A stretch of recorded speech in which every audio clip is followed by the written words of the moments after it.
안녕하세요, 닥터스 KMP입니다. 네, 저는 닥터스 KMP의 수의사 권혁호. 저는 닥터스 KMP의 논문인들 따뜻한 도시의사 따도입니다. 예. 첫 번째로 아마 영양에 대한 얘기를 해보는 것 같은데. 드디어 영양이네요. 드디어 비타민 D에 관한 얘기예요.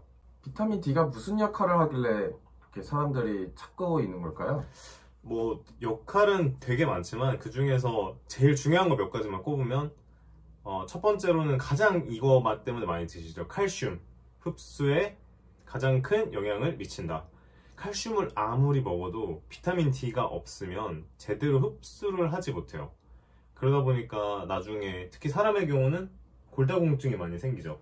골다공증, 그리고 골연화증이라고 불리는 오스테오말라시아 같은 것들이 생길 수 있습니다. 네, 뼈가 말랑말랑해지는 병인데 안에 칼슘이 없어져서 하는 거거든요. 그리고 그 외에도 우리 몸의 세포, 우리 몸을 구성하고 있는 세포가 증식하고 분화하는 데도 큰 역할을 하고 있고 우리 몸의 면역 기능에도 큰 역할을 담당하고 있어요. 근데 이런 중요한 비타민 D가 뭐 얼마나 부족한지 아니면 어떻게 섭취를 해야 하는지 좀 우리가 알아봐야 되는데 사람 같은 경우는 비타민 D를 어떻게 섭취를 하나요? 이제 비타민 D가 뭐 광합성이 되는 자연스럽게 만들어지는 아주 놀라운 물질이라는 걸 사람들이 알고 계실 거예요. 나무처럼 이렇게 광합성을. 햇빛만 잘 쬐면 안 먹어도 돼요, 사실은 따로. 근데 그 햇빛을 잘 쬐다라는 그 개념이 하루에 20-30분 정도 선크림을 바르지 않고 창문 같은 게 없는 곳에서 햇빛을 쬐야 되는 거죠. 이게 자외선에 반응해서 합성이 이루어지거든요. 그래서 뭐 실내에 있는 형광등이라든가 창문을 통해서 들어오는 햇빛, 이런 것들로는 비타민 D가 잘 합성이 되지를 않습니다. 근데 생각해보면 뭐 저도 그렇고 대부분의 여러분들이 그러시겠지만 아침에 해 뜨기 전에 출근해가지고 퇴근하면 해가 없잖아요. 사실 해가 가장 또 센 게 뭐 아침 10시부터 오후 3, 4시 정도까지일 텐데 그 시간에 우리가 사실 햇빛의 광합성을 할 수 있는 사람들이 얼마나 될까요? 이 대한민국에. OECD 노동시간 1, 2위를 다투는 코리아. 그래서 이제 먹어야 돼요. 먹어서 섭취해야 되는데 보통 어떤 곳에 많냐면 이제 유제품이라든가 아니면 이제 기름기 많은 생선 이런 것에 이제 많이 있다라고 알려져 있어요. 근데 저희가 맨날 그런 걸 먹을 수 있는 것도 아니잖아요. 그럼요. 음식만으로는 충분하게 섭취를 하기가 어렵다라는 거죠. 그래서 대부분의 사람들이 영양제를 많이들 섭취하고 있어요. 동물은 이 사람이랑 다른 점은 이 광합성으로 충분히 비타민 D를 만들어낼 수가 없어요. 왜요? 이거 아셨어요? 아니요. 왜냐면 이 우리 피부에 정확하게 말하면 효소 하나가 있어요. 이게 콜레스테롤인데 그 7-디하이드로콜레스테롤이라는 그 물질이 있는데 이게 비타민 D로 이제 변환을 시켜주는 건데 고양이의 경우는 이 물질이 뭐 거의 없다시피 해요. 그래서 사실상 아무리 그 창가에서 햇빛을 쬐도 비타민 D를 만들어낼 수가 없고요. 개들 같은 경우도 사람이 갖고 있는 양보다는 훨씬 적기 때문에 일정 부분은 섭취하지만 사실상 개랑 고양이 둘 다 먹는 걸로 비타민 D를 섭취를 해야 돼요. 그래서 아까 말씀해주신 대로 뭐 적색육이나 뭐 생선이나 이런 다른 음식들을 통해서 섭취를 해야 하거든요. 그래서 반려동물이 먹는 뭐 사료 같은 경우에는 비타민 D 영양제를 따로 추가를 해서 우리가 말하는 권장량에 많이 맞춰주는 편이죠. 근데 그 아까 그럼 사람은 보통 비타민 D 하루 권장량이 얼마 정도 되나요? 이제 사람의 권장량은 이제 미국 기준이에요. IU라는 그 단위. 저는 가수 아이유인지 팬입니다. 이제 400 IU, 하루에 400 IU 정도까지 먹어라. 이게 적정이라고 얘기를 하고 있고 그게 이제 미국 기준이잖아요. 그럼요. 이게 미국 기준이라서 미국 하면 딱 떠오르는 게 뭐예요? 캘리포니아. 딱 햇빛 쫙 그 서핑하고 막 그러잖아요. 그리고 뭐 맨날 그 선탠하고 있고 그러니까 그런 햇빛에 되게 많이 노출되는 우리나라보다 훨씬 많이 노출되죠. 그런 나라에서 기준을 세웠기 때문에 사실 우리나라는 그런 기준과는 맞춰서 했다가는 비타민 D가 부족하다. 실제로 우리나라 사람들이 비타민 D가 많이 부족하다라고 알려져 있죠. 그럼요. 그러면 비타민 D를 막 얼마나 먹어도 되느냐도 사실 중요해요. 이게 비타민 D라는 게 또 이제 우리 생물 시간에 배웠었잖아요. 비타민 A, D, E, K 지용성 비타민이라고 해서 지방에 녹아서 몸에 이렇게 쌓일 수 있는 그런 비타민으로 그 어렴풋한 기억들이 다들 있으실 거예요. A, D, E, K 떠올리세요. B랑 C는 물에 녹는 거. 이거를 무한으로 막 먹으면 안 좋을 수 있어요. 네. 뭐 어떤 사람에게 안 좋은 것들은 이제 결국에는 이게 비타민 D가 많아지면 칼슘의 흡수가 많아지기 때문에 네. 칼슘이 올라갔을 때의 증상들이 많이 나타나요. 맞아요.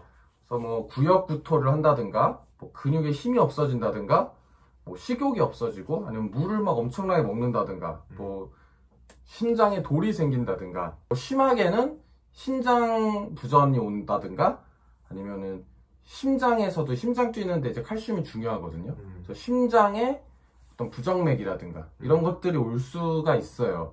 그래서 너무 많이 섭취하는 것은 좋지 않다라고 얘기하는 거죠. 그럼요. 뭐든지 과유불급이죠. 과유불급입니다. 네. 동물도 비슷하겠죠? 동물도 거의 비슷하고 동물은 기준이 사람보다는 제 생각엔 조금 낮은 것 같긴 한데 이 동물 기준을 보통 세우는 단체가 있어요. NRC라고 그 미국 국립의회연구소라는 데가 있는데 1970년대부터 이렇게 연구를 축축축축 하다 보니까 얘네가 권장량을 세운 게 하루에 1000칼로리를 먹는 애들을 기준으로 보통 130 IU, 개 기준에 130 IU 정도가 권장량이고 최대로 먹어도 800 IU 정도고 고양이 같은 경우는 조금 더 높아서 하루 최대치가 한 7500 IU 정도까지는 올라가거든요. 상당히 높네요. 상당히 높아요. 왜냐면 고양이는 이렇게 광합성이 안 되니까 먹는 걸로 모두 섭취를 해야 되거든요. 근데 개들도 사실 정확하게 조사가 된 건 아니고 이 어렸을 때 예전에 그 몸집이 큰 대형견들이 있는데 그 대형견들이 어렸을 때 칼슘 섭취를 너무 많이 하게 되면 칼슘이랑 인 비율이 안 맞기 때문에 뼈가 휜다거나 뼈 발육에 좀 문제가 생기는 경우가 있어요. 그걸 조사를 해보니까 얘네가 비타민 D랑 칼슘이 이 정도니까 이런 문제가 생기는 것 같아 라고 평균을 낸 값어치를 성견에도 그대로 적용을 하고 있거든요. 그래서 사실 성견에 대한 연구가 앞으로도 필요한 영역인 거죠. 사람은 이제 기준이 이제 또 미국 애들이 정해놨어요. 그래서 연령에 따라서 이 이상은 안 먹이는 게 좋겠다라고 이제 쭉 기준표를 해놨는데 보통 이제 성인의 경우에는 이제 4000 IU 정도로 되는 거죠. 근데 이제 이 4000 IU가 대체 어느 정도냐? 이게 재밌는 게 우리나라에서 이제 팔고 있는 영양제들 이렇게 보시면은 비타민 D 용량이 이제 다양하게 있지만 보통의 비타민 제제들은 1000 IU를 갖고 있어요. 그래서 여러 개를 많이 섭취하다 보면은 이게 확 넘어가겠죠. 그러니까 예를 들면 오메가3 제제를 먹으면서 비타민 종합 비타민제를 먹는다. 그러면 전혀 연관이 없을 것 같지만 사실 대부분의 오메가3 제제에는 비타민 D가 들어있거든요. 비타민 D가 1000 IU 정도 보통 들어가 있어요. 그러니까 그거를 이렇게 이런 식으로 해서 영양제를 여러 개 먹다 보면 그거를 넘을 수가 있는 거죠. 비타민 D의 상한선을 그렇죠. 넘을 수 있다. 근데 이제 여기서 또 재밌는 건 이것도 결국 또 미국 애들 기준이잖아요. 우리는 이제 자연 합성되는 게 거의 없다라고 생각을 해야 돼요. 우리 지금 대한민국의 어른들은. 네.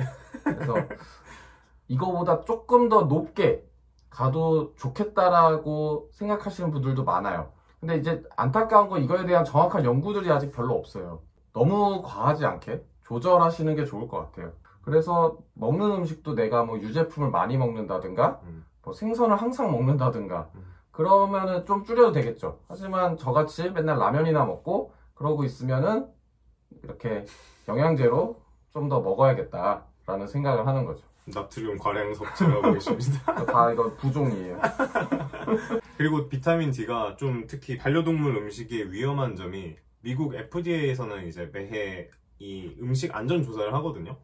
근데 작년 같은 경우에서는 미국에서 가장 큰 회사 중에 한 건 H로 시작하는 힐이라는 회사에서 모든 음식에 비타민 D가 너무 많이 들어가 있었어요. 그 외에도 뭐 여러 회사가 이 FDA 조사 결과상 그 비타민 D가 너무 과량 들어있기 때문에 음식이 리콜된 경우가 되게 많거든요.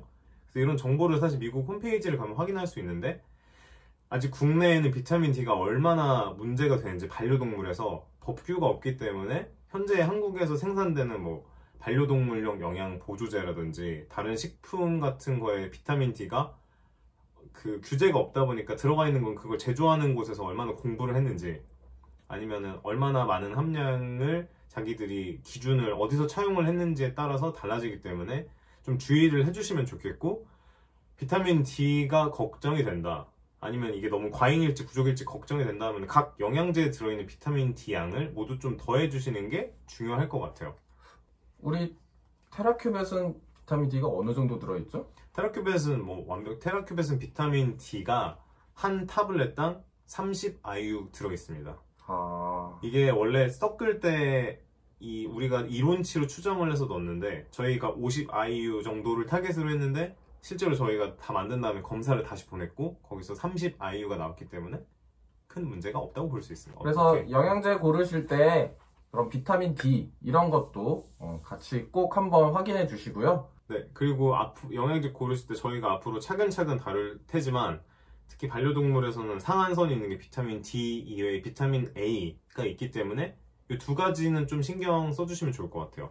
다음에 기회가 되면 비타민 A도 한번 다뤄보도록 하겠습니다. 눈과 관련되어 있는 아주 중요한 영양소죠.